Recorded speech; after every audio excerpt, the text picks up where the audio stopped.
Salam hörmətli dinləyicilər, gəlin sizlə iki maraqlı riyaziyyat sualına baxaq.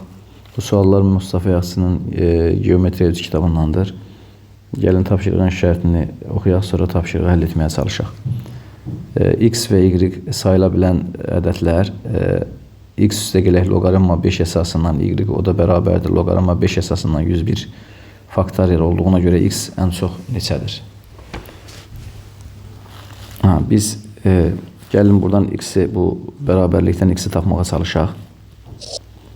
Yazaq ki, X bərabərdir loqaritma 5 əsasından 101 faktorial çıxaq loqaritma 5 əsasından Y.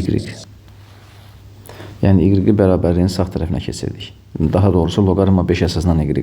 Loqaritma 5 əsasından Y bərabərliyin sağ tərəfinə keçirdik. Buradan alarıq ki, loqaritmanın xassələrindən biz bilirik ki, deməli, hasil olanda, cəm olanda hasil, fərq olanda nisbət olmalıdır. Yəni, nisbət şəklində yazmalıyıq bu bərabərliyi. Yəni, X bərabərdir loqaritma 5 əsasından 101 faktorial bölək Y. Bu münasibətdən də alırıq ki, 101 faktorial bu münasibətdən də alırıq ki, 101 faktorial bölə Y bərabərdir 5 üstündə X-ə.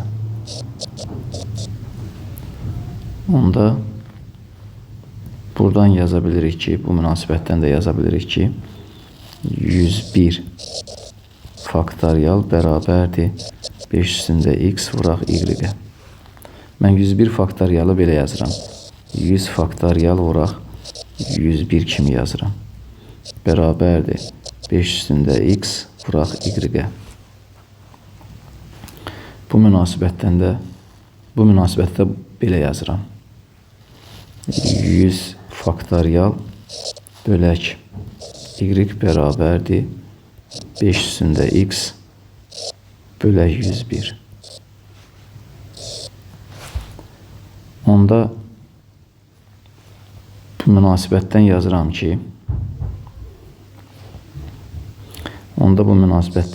ki, 5 üstü X bərabərdir 100 faktorial.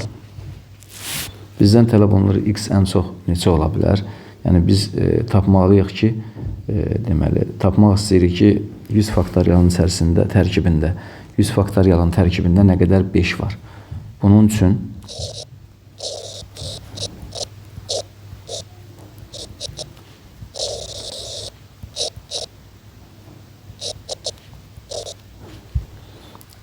biz buradan görürük ki, 100 faktorialın tərkibində 5'lerin sayı 24 dənədir. Bu isə bizdə C variantına uyğun gəlir. Növbəti tapşırığı həll etməyə çalışaq. Deməli, tapşırığın şərtini oxuyaq. X üstündə Y bərabərdir 3X. Loqaritma 3 əsasından X üstə gələk loqaritma X əsasından 3 bərabərdir. Sürətdə, kəsirin sürətində 26, məxrəcdə isə Y-1 sistemini ödəyən Y-in ən böyük qiyməti neçədir? Sistemini ödəyən Y-in ən böyük qiyməti neçədir? Gəlin bu tapşırığı da həll etməyə çalışaq.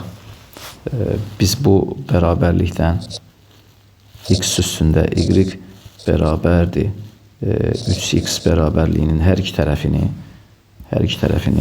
X əsasına görə loqaritmləyək.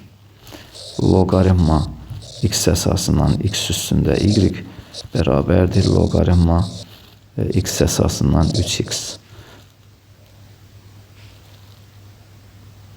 Onda bu münasibətdən yaza bilərik ki, Y bərabərdir,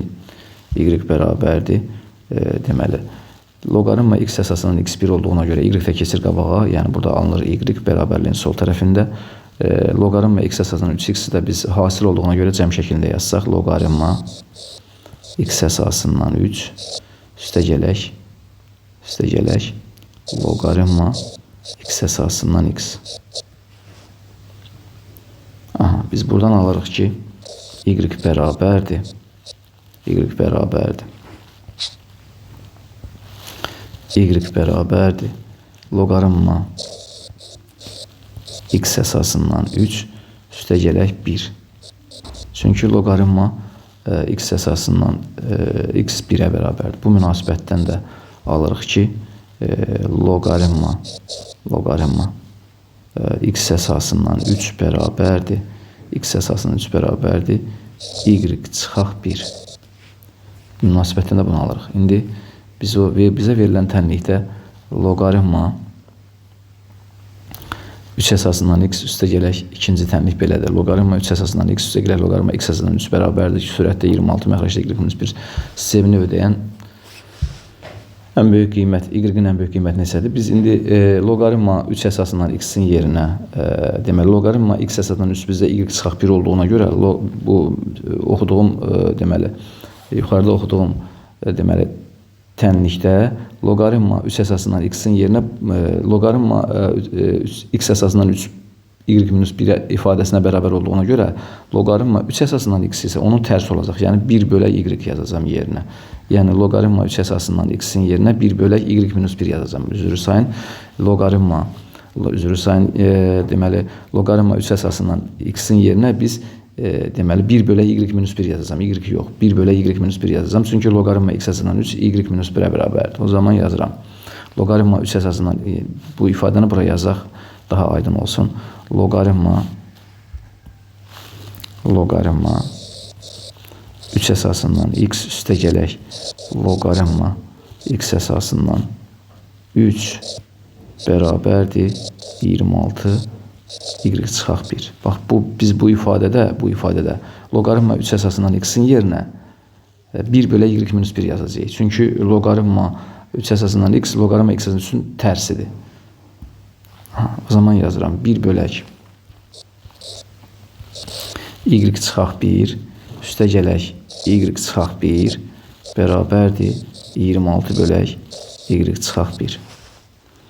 Bu münasibəti də, bu bərabərlikdən də sadələşdirmə aparsaq, buradan alıram ki, 1 üstə gələk y-1-i vururam y-1-ə, yazıram sürətdə, daha doğrusu bunu birbaşa yazaq, çox uzun.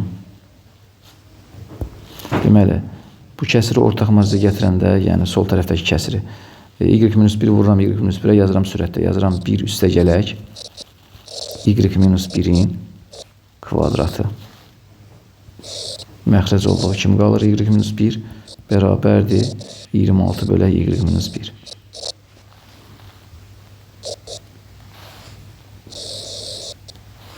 Biz bu münasibətdən yaza bilərik ki, deməli, çarpaz vursaq, yəni daha doğrusu burada y-1-ləri biz ixtisar eləsək, yəni y-1-lər buradan ixtisarlar aparsaq, burada belə bir yəni yerdə qalan ifadə bu olar. Y-1-in kvadratı bərabərdir 26. Buradan da yaza bilərəm ki, y-1 kvadrat bərabərdir 26 çıxaq 1. Buradan da yaza bilərik ki, y-1-in kvadratı bərabərdir 25-ə. Bu münasibətdən biz yaza bilərik ki,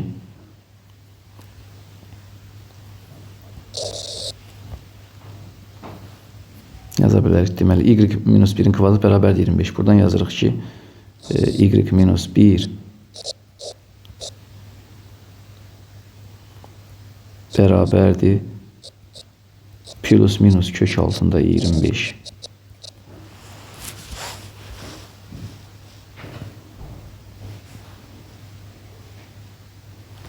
Buradan da yazıram ki,